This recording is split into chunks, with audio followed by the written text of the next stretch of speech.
Welcome back to our series of interviews with Layla Fadel, Bureau Chief of McClatchy Newspapers in Baghdad. Thanks, Layla. Thank you. So there's been a lot of debate about just exactly what was the surge. Popular wisdom from anywhere from John McCain to even Barack Obama is that the surge was a great success, and you can credit the surge with the lessening of violence and so on. What's your take? Well, I don't think you can take any one thing and say this is what happened and this is why. Everything came together at a certain point to create the drop in violence that happened. First of all, when the surge began, what happened in Anbar province, which at the time people were saying was lost, it was extremely violent, it was the bastion of Sunni insurgency. You know, it is Anbar province, mostly Sunni Muslims, tribal, very powerful men, very proud men.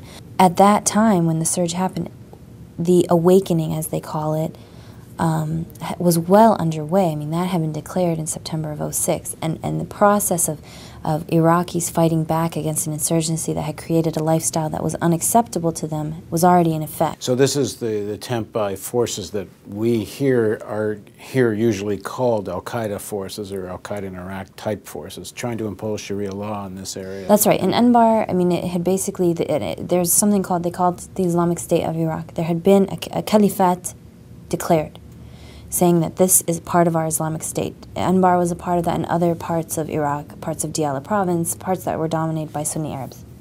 So in Anbar province, they had the most ridiculous, very fundamentalist ideologies being enforced on a population that didn't live like that, that didn't agree with it. They don't go to the market and think that the cucumbers and tomatoes can't be in the same area because it's indecent. I mean, these are the types of, you don't get your fingers cut off for smoking a cigarette.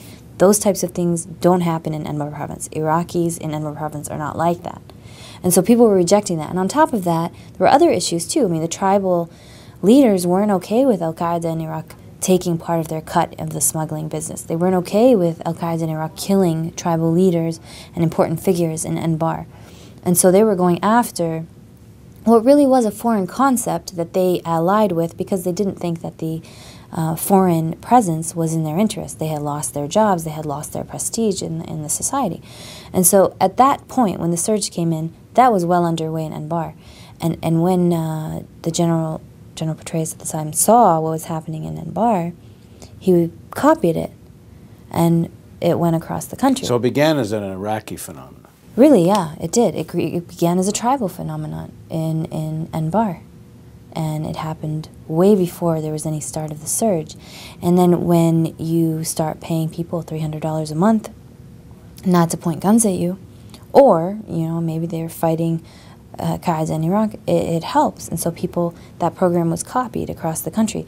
Now a lot of those leaders and those first people to stand up in Baghdad and in Diyala, many of those were run out of the country, arrested by the Shia government, and they're trying to deal with that situation now because the Americans had over 100,000 people on their payroll being paid to protect their neighborhoods, and the Iraqi government was very scared of this whole, Sunni militia backed by the United States coming to fruition and may not be loyal to its government, and so they demanded that it now be transferred to Iraqi control. And in that transfer, there's a lot of fear among the Sunni men that they will lose their power, that they won't really be respected. Explain what you meant by leaders being run out of the country. Well, for example, when you look at Baghdad, the first place in Baghdad that really had this awakening, or the Sons of Iraq program, there was a man named Abu Abid who stood up, and he was known as, he was basically a warlord. He stood up and he fought, and he has a story about how he went to the Qaeda leader, and the Qaeda leader said, "How could you talk to me that way?" And he points his gun at him and he shoots, but the gun jams twice, and Abu Abid is able to shoot him, and from there he leads this movement. And people say he was part of the Islamic Army. His deputy definitely was part of the Islamic Army, which is a Sunni insurgent group that was allied with Al-Qaeda in Iraq. He fought in his neighborhood. I was there when he was doing that, and I was there with some of the American military who sung his praises, said that they saved so many of his men, because I think 11 to 14 soldiers had died that month from deep buried IEDs in that area. Now he's in Jordan, run out of the country. There's an arrest warrant for him in Iraq based on things he says are not true. You know, back under Saddam's time, he was part of the special forces, but so many of these men that came into the American program, the Sons of Iraq, were part of undesirable jobs under Saddam Hussein, scary jobs. That was part of the idea of reconciliation. That was part of the program. So that's part of the reason. In the U.S., the Americans either have not tried or are not able to protect these people who were their people. Well, that's debatable. I mean, the men that worked with Abu Abid back when he first came out, they say that he should be protected and the Americans should help him. But the people who deal with him today, they're more diplomatic about the whole thing. You know, they don't want to get involved. They don't want to anger the Iraqi government. Let's help them. Let's let them take over their program. But of course, you know, when I think that the leader in Diyala, he went to jail, but I think he may have been released now. There has to be a semblance of trust that isn't there between the Iraqi government, which is Shia-led, and the Sunni Sons of Iraq, which are the people that were part of the insurgency that were killing Americans and Iraqis alike, you know, and most of them were. So that definitely brought down the violence, but seeing how the program goes and whether or not it's absorbed in a way that's real and effective will be the telling thing. Now, one of the things we're told is that one of the critiques of the surge is that that a lot of it, in fact, facilitated ethnic cleansing, particularly in Baghdad, and that one of the reasons violence is down in Baghdad is just that there's been such an ethnic cleansing of Sunnis from Baghdad that the American surge troops helped facilitate. Is there truth to that? Well, I don't think the American surge troops helped facilitate the cleansing. They just consolidated it. They built walls, which said, this wall is around the Sunni neighborhood of X. This wall is around the Shia neighborhood of X. Those walls are along sectarian lines, and those walls are along the front lines where sectarian cleansing was happening. So it solidified what had been happening. And the cleansing of many Sunnis from Baghdad and the cleansing of neighborhoods and the separation of people was physical. It was no longer hypothetical. They put a wall between the people to stop it.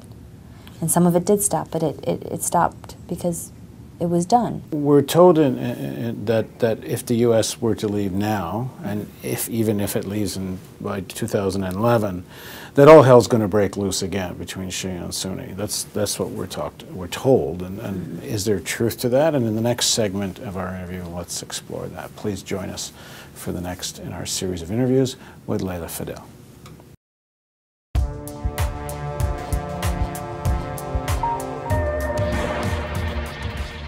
Endless wars, abuse of powers, declining living standards, and the climate change crisis. The stakes couldn't be greater in the U.S., and with your help, we're moving our news operation to Washington, D.C., where we'll focus on money and corruption. For example, big oil and arms companies shape American economic and foreign policy with far-reaching effects on the lives of ordinary people. With allies in government, trade unions, the media, and in think tanks, they're a hidden hand that controls the commanding heights of American politics. Taking on the industrial military complex is what real change requires. Even former presidents and high administration officials have said so. But corporate television news treats such positions as marginal. Uncompromising journalism requires questioning assumption, interrogating structures of wealth and power. Corporate TV news just won't do it. Only a news organization that's truly independent can tackle such issues with courage and tenacity. And we'll take on corporate TV news live. You'll watch TV news with our panel of writers, journalists, scientists, and historians. You'll be able to join in by phone, webcam, chat. Together we'll discuss and debate what's the real story and take on the myth and the propaganda. But this is only possible if you support us now. We need to prove that a viewer-funded model works. So if you want the real news, we need you now. Please click on the donate button and give generously. Now's the time to decide if you want the real news to thrive. Your tax-deductible donation makes it possible. Please contribute at therealnews.com.